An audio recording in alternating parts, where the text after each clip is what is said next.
Good afternoon, dear colleagues. I would like to present my work, which is devoted to the simulation of energy dissipation in titanium alloys during fatigue crack propagation. I will start by saying some words about the relevance of my work. Then I will say some words about experimental procedure of energy balance measurements. In the second part, a brief description of mathematical model will be given.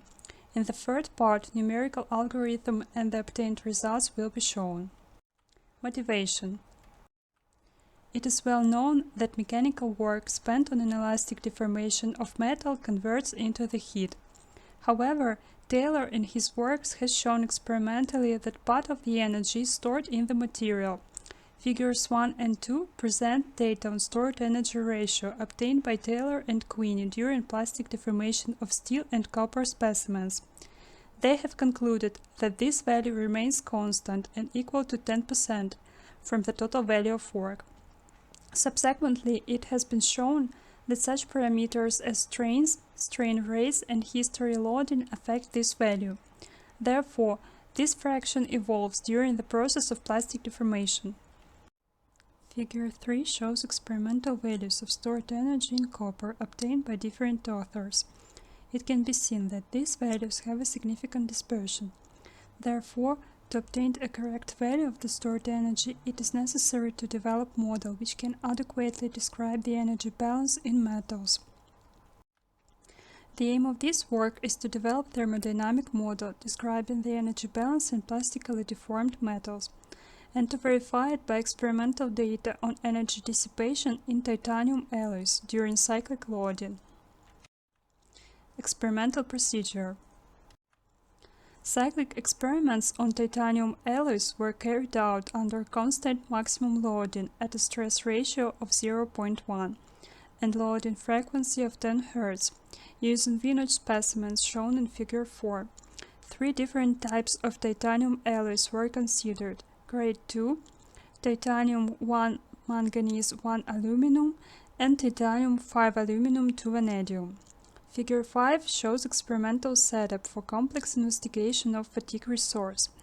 However, in this work we will focus only on energy dissipation.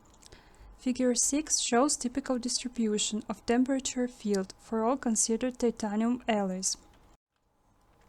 The crack length was measured by electrical potential drop method. The results are presented in Figure 7. The quantitative measurements of the heat dissipation rate at the crack tip area were carried out using the original heat flux sensor, developed in Institute of Continuous Medium Mechanics. The results are given in Figure 8. Based on these values, the dependence of energy dissipation per cycle on crack length was obtained, and it was used for model verification. Mathematical model of energy balance is based on the following hypothesis. Metals are assumed to be isotropic. Deformation temperature is significantly lower than melting point. Increments of the strain tensor are assumed to be small. Free energy of solid with defects is defined by elastic strain and internal variables responsible for the hardening of material and energy storage. Structural changes leading to the energy storage are described by the second-rank symmetrical tensor. Material is plastically incompressible. Only shear type defects contribute to the stored energy.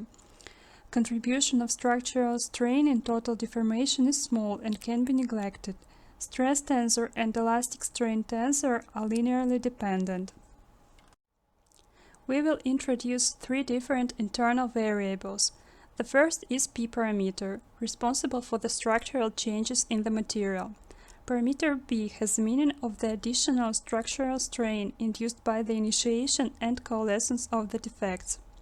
The second is R parameter, which is responsible for the isotropic hardening, and the third is a set of alpha parameters, which are responsible for the kinematic hardening.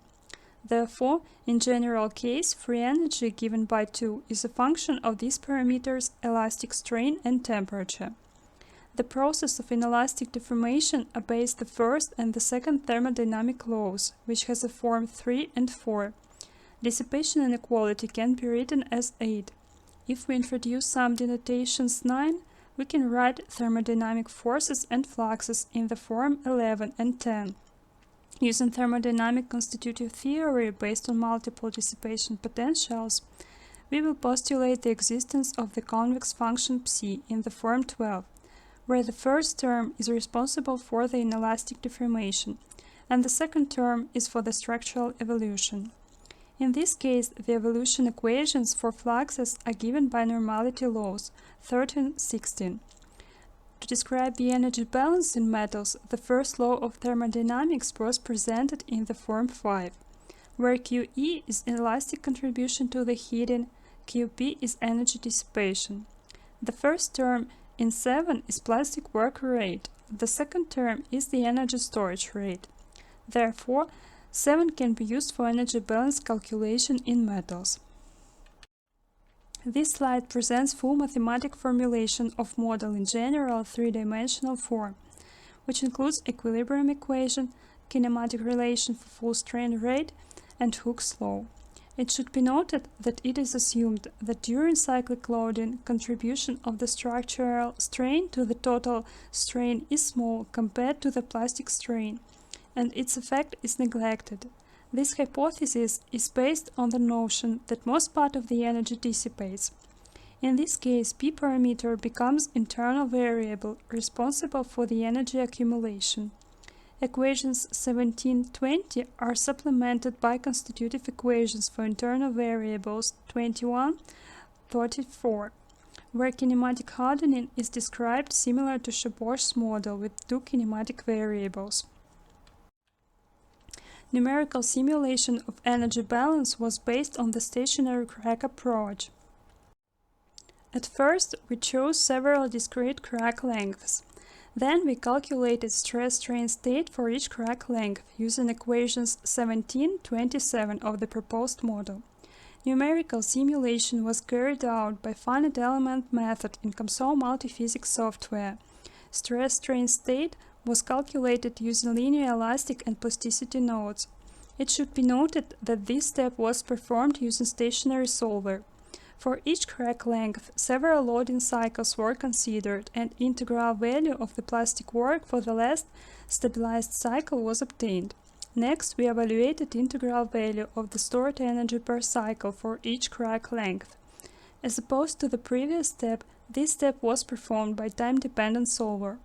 Therefore, firstly, we interpolated all stress tensor components obtained on the previous step within the considered time interval and calculated p-tensor components by ODE interface of COMSOL multiphysics software using equations 28-34. Next, we calculated integral values of stored energy per loading cycle. On the fourth step, we evaluated dissipated energy per loading cycle as the difference between plastic work and stored energy. Finally, we obtained dependence of energy dissipation per cycle on crack length by interpolation of the results between the obtained points. Numerical simulation was carried out in 2D in the plane stress formulation. Figure 9 shows typical finite element mesh of the specimen used in modeling. More refined mesh was used near the crack tip. The convergent analysis has shown that a very fine mesh needs to be applied with a maximum value of the element equal to 50 micrometers and minimum size equal to 2.9 micrometers. Table 1 and 2 show values of material parameters for the considered titanium alloys. Figure 10 presents stress-strain curves which were used to describe isotropic hardening. Figure 11 shows typical distributions of plastic work near the crack tip for the considered titanium alloys. It can be seen that plastic work is localized near the small area corresponding to the crack tip. Figure 12 gives typical distribution of p-tensor components in the loading direction. Figure 13 presents typical distribution of stored energy. Similar to the plastic work, stored energy is localized near the small area of the crack tip. Figures 14-16 show values of plastic work, dissipated and stored energies per loading cycle against crack lengths for the considered titanium alloys, obtained numerically for two different loading values. It can be seen that in all cases dissipated energy is larger than stored in the considered crack length diapason and rises with the increase in crack length. Figure 17 presents comparison of the numerical and experimental values of energy dissipation per loading cycle against crack length for the considered titanium alloys subjected to cyclic loading with two constant maximum forces. The best agreement with experimental data was obtained for titanium 1 manganese 1 aluminum alloy. It can be seen that for crack lengths less than 11 mm, the numerical results give less values than experimental data. Possible explanation can be related to the stationary crack approach, which takes into account plastic dissipation induced by the reversed plastic zone and neglects effects of crack extension and its contribution to the total plastic dissipation. The less the crack length, the more this effect can play a significant role. Conclusion. Phenomenological model describing mechanical and thermodynamical properties of metals was proposed. Numerical algorithm for computer implementation of the proposed model was developed. The model was applied for numerical simulation of fatigue crack propagation in 3 titanium alloys. Stress-strain state, stored and dissipated energy values were calculated. Plastic work, dissipated and stored energy per loading cycle rise with the increase in crack length within the considered crack length range. The best agreement with the experimental dissipation was obtained for titanium 1 aluminum 1 manganese alloy.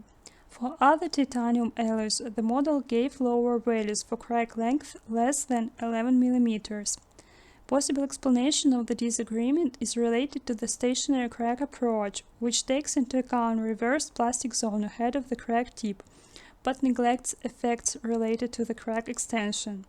For materials in which these effects are important, the obtained results can be viewed as a first approximation.